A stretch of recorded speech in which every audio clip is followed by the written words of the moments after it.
and criminal possession of a weapon in the second degree. I mentioned that 2 assistant district attorneys are in court now.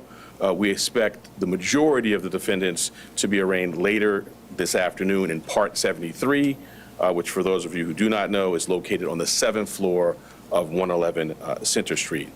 Before I go into the facts, I do want to really talk a little bit more about the team and this phenomenal collaboration. We take all shootings, regardless of whether someone was struck or not, extremely seriously, and have devoted a significant amount of resources to that end, along with our partners at the NYPD. And this investigation reflects that priority. The work that goes into this, reviewing video evidence and photo evidence, the drafting and execution of search warrants is rigorous and hard, but produces the type of results that we see today.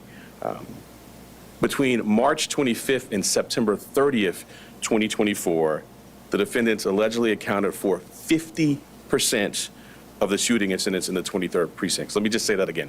50% of the shooting incidents in that precinct, which is located in East Harlem. That is an astonishing number, I submit to you.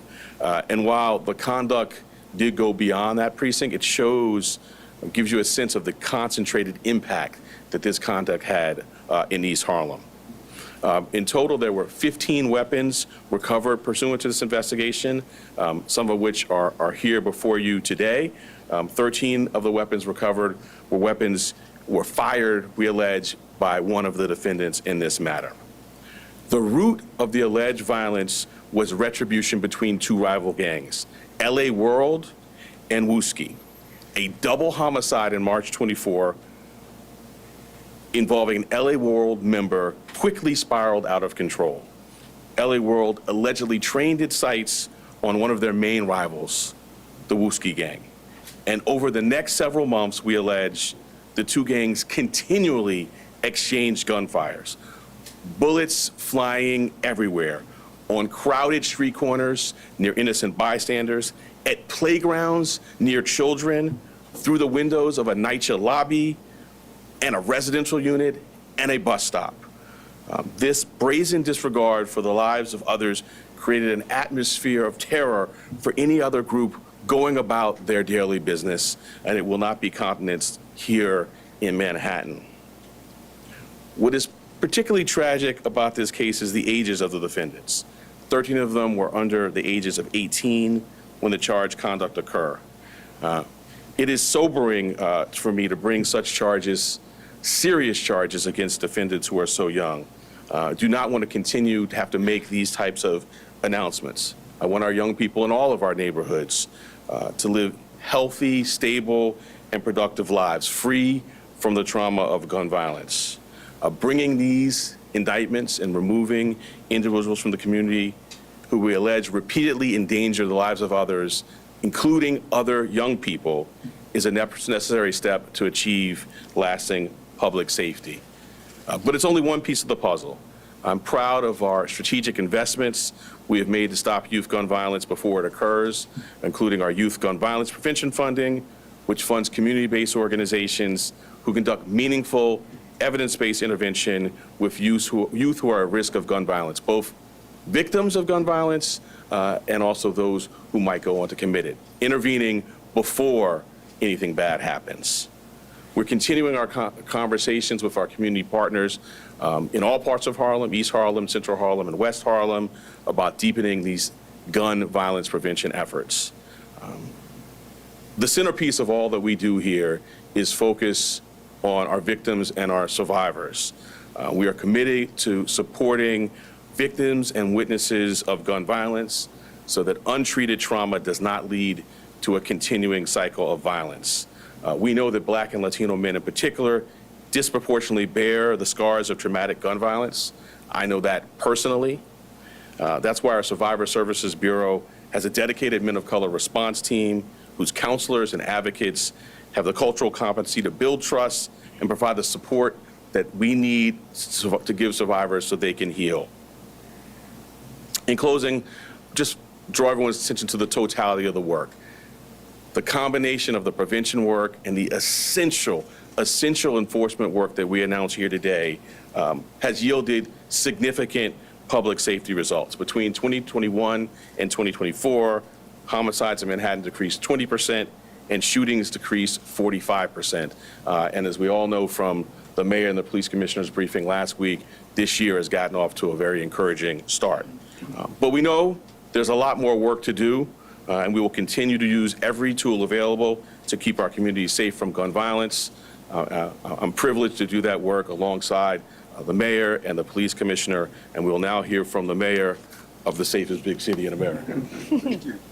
Thank you so much, District Attorney and your entire team. And we communicated with the detectives early in this room who were working on this case for about a year. And I think that when you think about Lehman houses and Johnson housing, you think about public housing. And far too often, they have been the victim of a numerical minority that depends on or that carry out illegal behavior. And the focus on these entities have allowed us to drop crime in our public housing. It's something that's important to us. And when you match this, what I think the DA stated, and I hope it wasn't lost, it is intervention and prevention. We cannot just have intervention policies where we do apprehensions and arrests. What are the preventive models?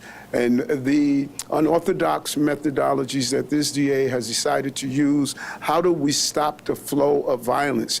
That is what we want to do in the city. For far too long, we have to respond to crime scenes in hospitals where victims of violence and victims of shootings. If we don't stop the flow, we will never be able to deal with many of these things that young people are experiencing. It breaks our heart when you have to sit in a hospital room where a young person is a victim of a shooting or some form of violence, or you have to go visit a parent or loved one because they lost a child to violence. We want to be ahead of this, but when we can't do that, we have to be strong and firm of making the arrest and the prosecution, and that's what the symbolism is showing us today. Listen, something was important to us. Over 21,000 illegal guns like the ones in front of us, was removed off our street. It was important to us not only to hit a benchmark of 5 straight quarters of decrease in crime, but also this quarter, the lowest number of shootings in recorded history, second lowest number of homicides in recorded history. That's the consistency that we must have. And when you have good partners, such as the Manhattan District Attorney and his team, detectives who are on the ground to close these cases, do the proper investigation, and everyday men and women in the blue uniform who are willing to carry out the action to get these dangerous guns off our streets, not only those that are coming from manufacturers, but those who are being manufactured through ghost guns. That is the pursuit we must do. Without this partnership, it's just not going to happen. With this partnership, we're going to continue to be the safest big city in America. Look at those numbers. The 16 committed 50% of the shootings in that precinct during that particular period of time. That is the recidivism that we're talking about. That's the fight in Albany around making sure discovery is right. We have to get the small number of people who repeatedly commit dangerous crimes off our streets, and we are encouraged by today's indictment and the continued collaboration that we will experience. Again, thank you, District Attorney Bragg.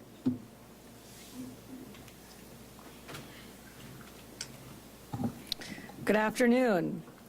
Under Mayor Adams, New York City saw historic crime declines in the first quarter of this year.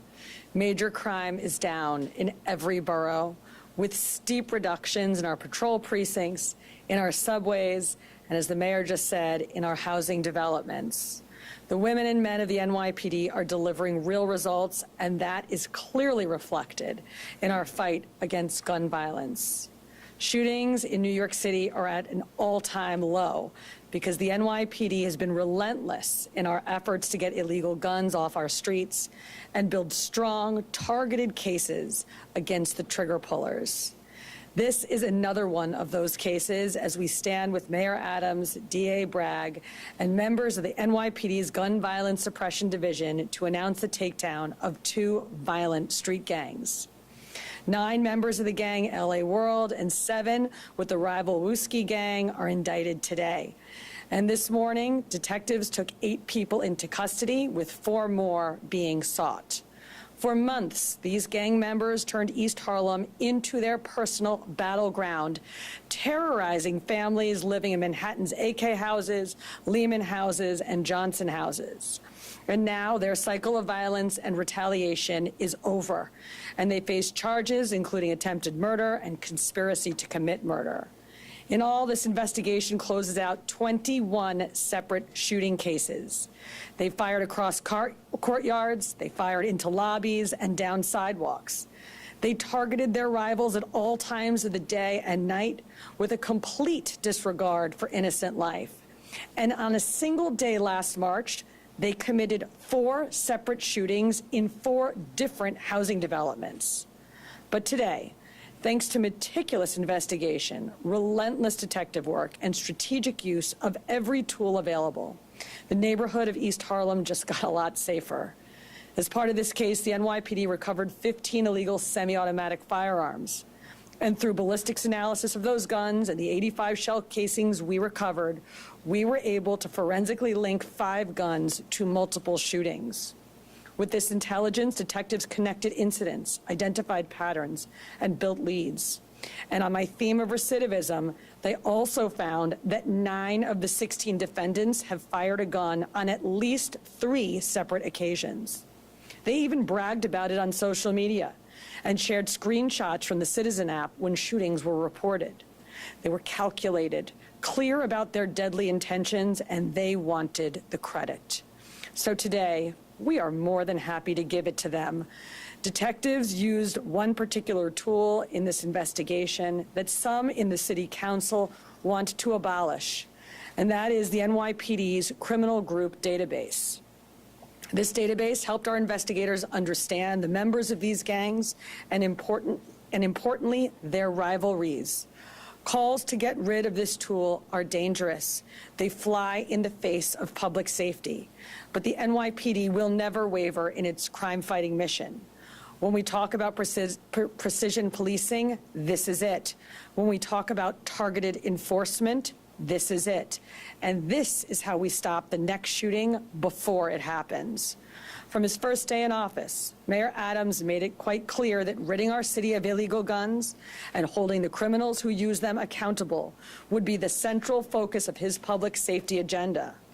I want to be very clear, that strategy paid off.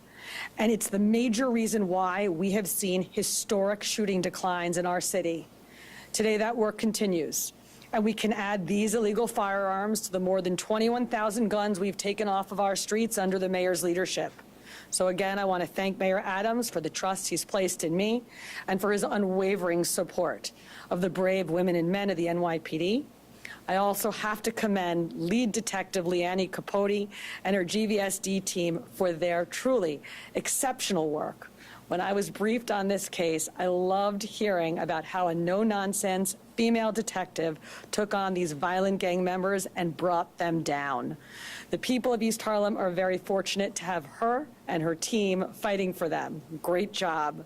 Finally, I want to thank Manhattan District Attorney Alvin Bragg and his entire team for their partnership and their continued dedication to keeping the people of Manhattan safe.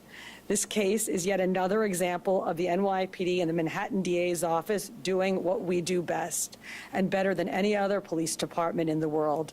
So to every member of the NYPD, thank you and stay safe. We'll take some on-topic questions. Hi, Chelsea Merritt, Commercial Street, New York Times. This is a question for anyone of you that best answer it. Tell us a little bit about the history of these gangs, how long they've been here. Are they part of under a subset of an umbrella group, and just a little bit more about how they operate?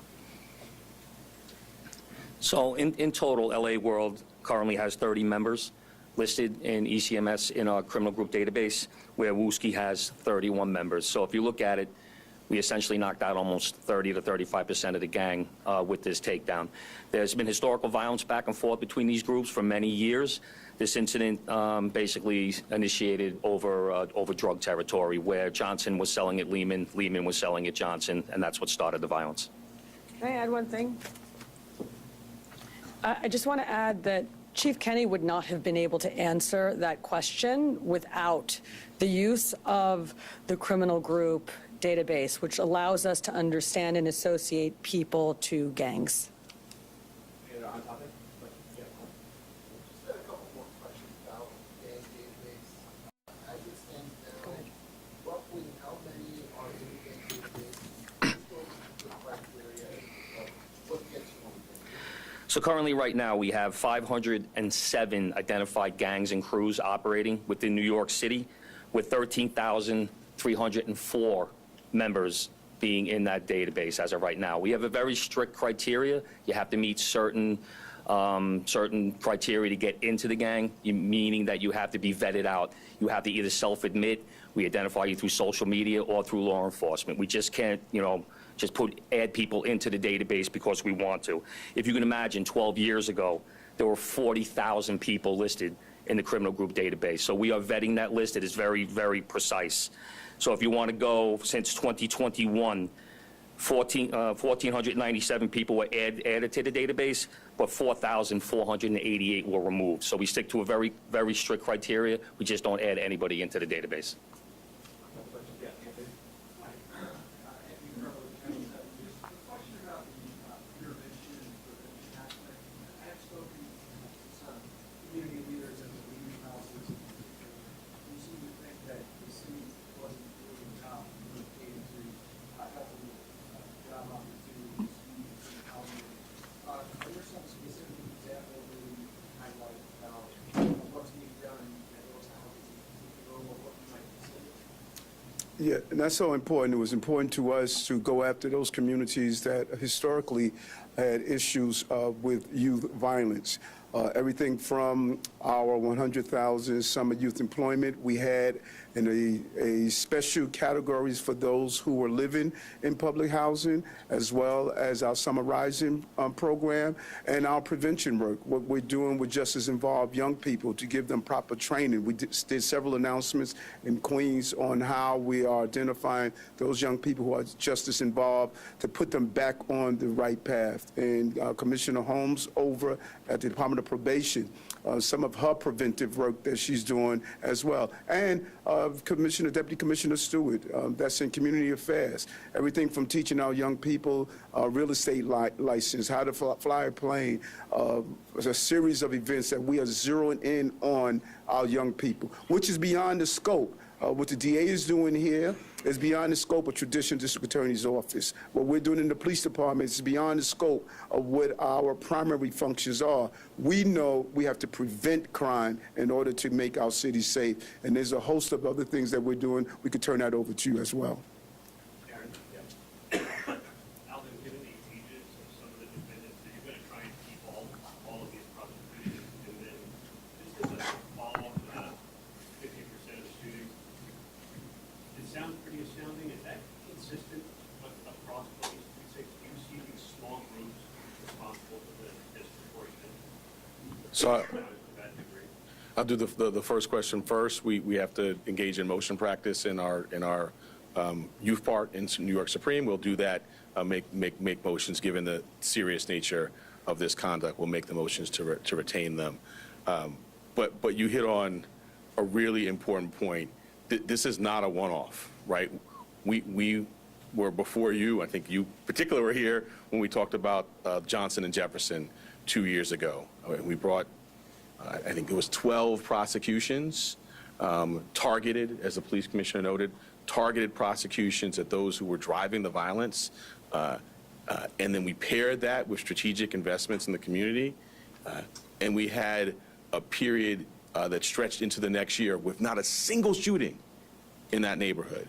I was at this very podium a few months ago talking about interventions in Washington Heights, and that we had, along with the great work of the NYPD, made a very, very significant dent into a group that was, doing horrific, we allege, conduct in Washington Heights and Inwood.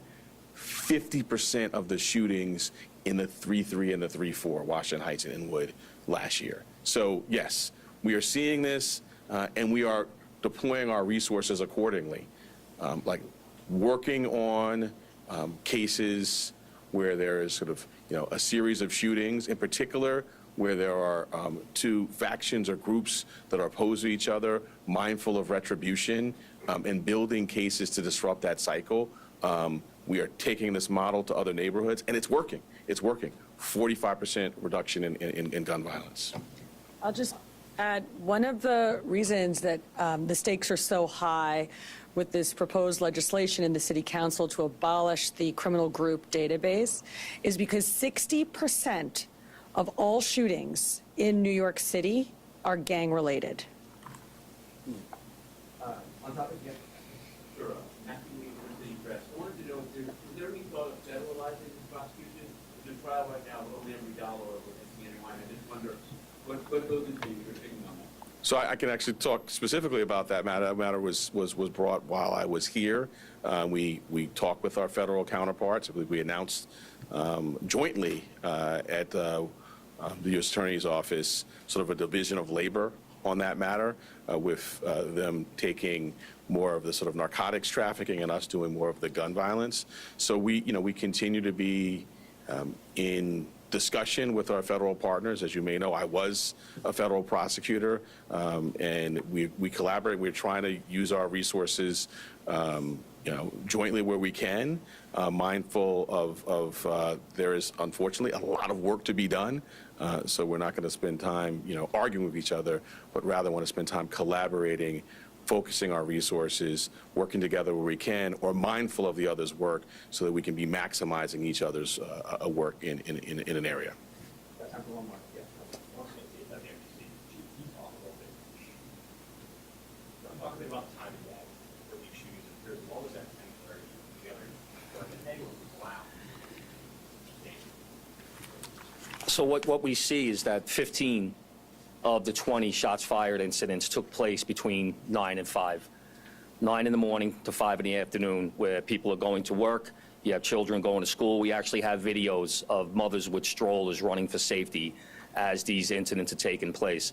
Completely brazen, no regard for human life. Their sole mission was a call to arms for them to kill each other, and that's what they were out there doing. They didn't care who was in the way. Thanks, everybody. Thank you so much.